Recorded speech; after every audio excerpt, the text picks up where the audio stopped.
It's Friday the 21th. Cool. And we are of course gonna continue our little deadly premonition.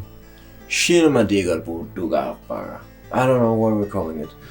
Deadly Summer Premonition. Yeah, that's what we're calling it. And we have reached chapter 9, which is of course the 10th chapter because there was a chapter 0 because, you know, fucking Japan.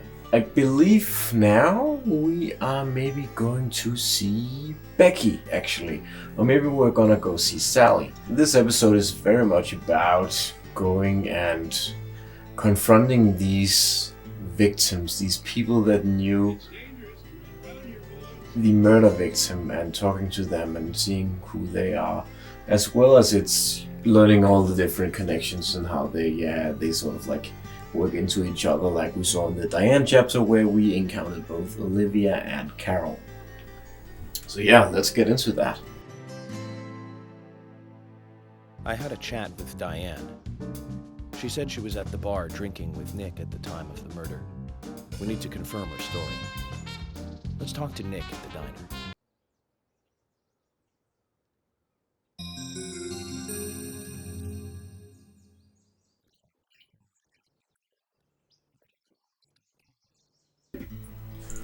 And that was another phenomenal chapter. It starts with us heading out from the art gallery and then deciding to go to the diner to talk to Olivia again to see why she was at the gallery, and also talk to her husband Nick. As we were on our way there, I made an observation that I had made a couple of times playing the game, but it wasn't really until now that it really clicked for me how technically incompetent some aspects of the game are.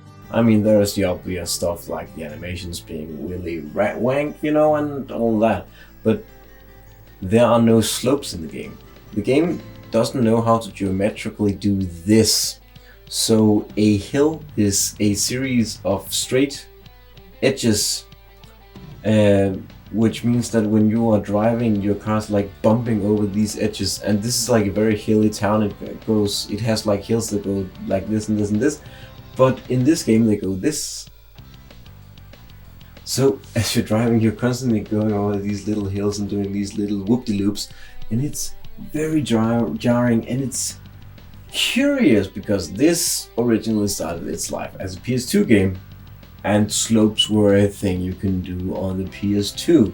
I would understand it if it was like an early PC first-person shooter like Half-Life, or you know, an N64 game or a PS1 game, but it's a PS2 game, and one of the features of the PS2 was that it could do a fairly decent slope, which this can't, and it's puzzling. I want to know what engine this was made on because it is such a weird game. But I'm impressed that it runs as well as it does, because as we saw with the future games that Square has created, that is unfortunately not always the case.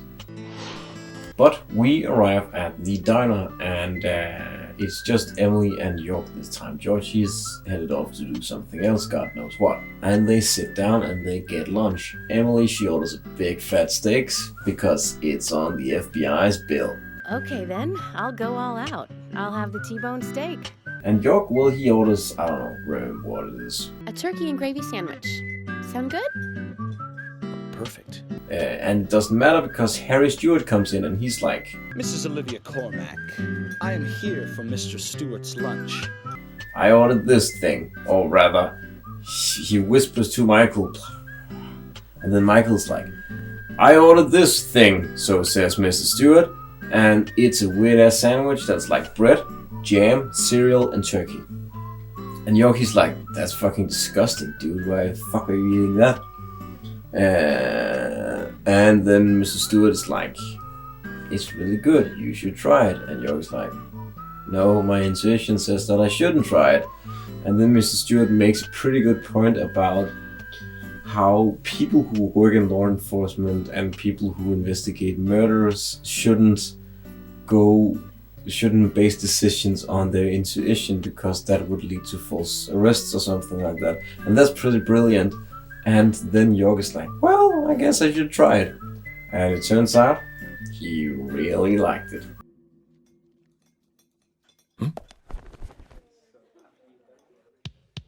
I can't believe it. This is fantastic.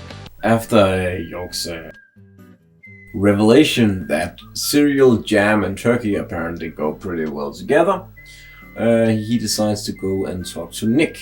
And strangely enough, Nick's conversation about the whole murder thing isn't voiced, it's text.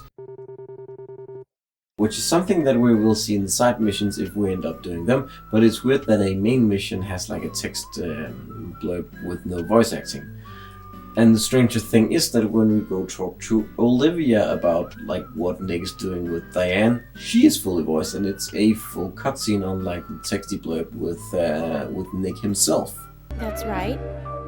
And we learn from Olivia that Nick and Diane are just drinking buddies and that they like to get wasted and that they like to talk about art. But she does mention that something fishy is going on and she doesn't want to talk to us about it like right now, so she asks us to go meet her behind the diner when it closes, to which we of course agree because we are investigating a murder and what Nick does with Diane might be a possible lead. Agent York, what do we do now?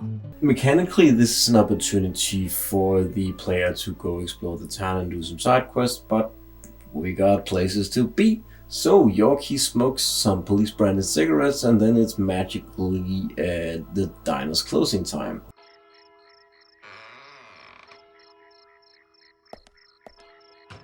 And we go meet Olivia. She further elaborates from her earlier conversation that Nick and Diane just used to talk about art and that he only went to the gallery every once in a while and that was fine and all that.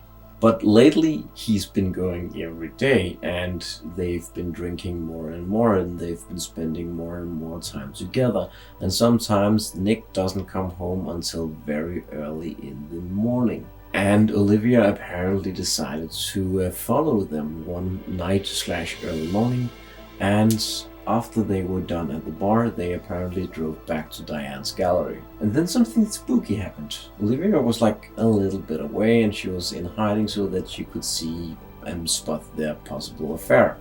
And right as Diane and Nick entered the gallery, Olivia swears that Diane looked directly at her. And that freaked her out and then she went home. And it turns out that was the night that Anna got murdered. The next day, Anna was found dead. Which she's kind of upset about because she feels like the two are connected, and that's understandable. I get that. That's a weird little spooky connection.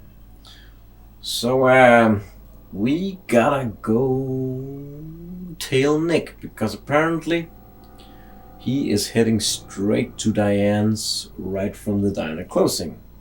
But then there is a twist. Emily, answer me.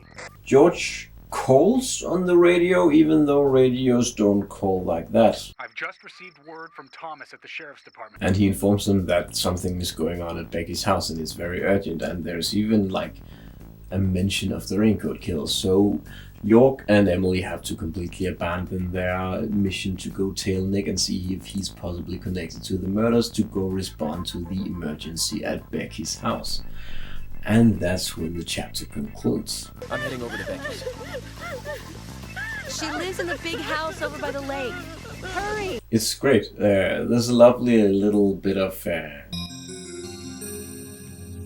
where we see Forrest Kaysen in the window at Diane's place and she's talking to him, and then we of course get the really good scene at the diner, and that's sort of like one of the most noteworthy scenes in this game, and it's one of the scenes that like really sell the game to people, and understandably so. It was not the scene that sold me on the game. That scene will actually come in the next chapter when we go to Becky's house, but I understand why people really like it. And the sort of brilliant thing about that is that there are other scenes like that that the player can explore on their own time in side missions. And it's cool going to the totally not double R diner from Twin Peaks, the ANG diner, because it is a place where a lot of NPCs will come and they will have breakfast, lunch and dinner, and you will see some unusual pairings of people getting together to eat together that won't ever interact in the main story. That's pretty cool and pretty neat, and you'll also get to see them act in a very, very different way from how they act in the story. I believe Carol is apparently kind of nice and like she has friends, and she's not a total bitch all the fucking time like she is in the main story, for reasons that will become clearer as time goes on. So yeah, that's pretty much this chapter. It's pretty good. It obviously takes place in the Double R Diner from Twin Peaks, which is not the Double R Diner from Twin Peaks. It's the A&G Diner. Olivia is, of course, she's of course Peggy Lipton's character, Norma, in a way, but she's also Mick's character. I forget her name. She's sort of like a blend between the two diner ladies from Twin Peaks. She's not in a physically abusive relationship, but she is in a mentally abusive relationship with Nick, who is both Leo but also Norma's husband, who is a criminal who also comes back to the diner in Twin Peaks and is kind of an asshole. It's fun seeing how Swery he blended these 4 characters together into 2 characters, and actually, even though he didn't do anything new with them, definitely created a new and exciting dynamic by blending them together and making them a mix of these 4 very different characters. That's really neat. I love when art can take things that are old and familiar, and just by mixing them together they make them fresh. Basically how the entire game of Dishonored is. Mr. Francis York Morgan. And it's of course always a absolute hoot to run into Mr. Stewart. He's pretty fun, and I'm softening up to Michael. It's taken me 6 playthroughs, but I get his appeal now. He's a fun little dude, so that's neat. And that's pretty much it for me. I gotta sneeze, but before I sneeze, I'll just say I'll see you tomorrow.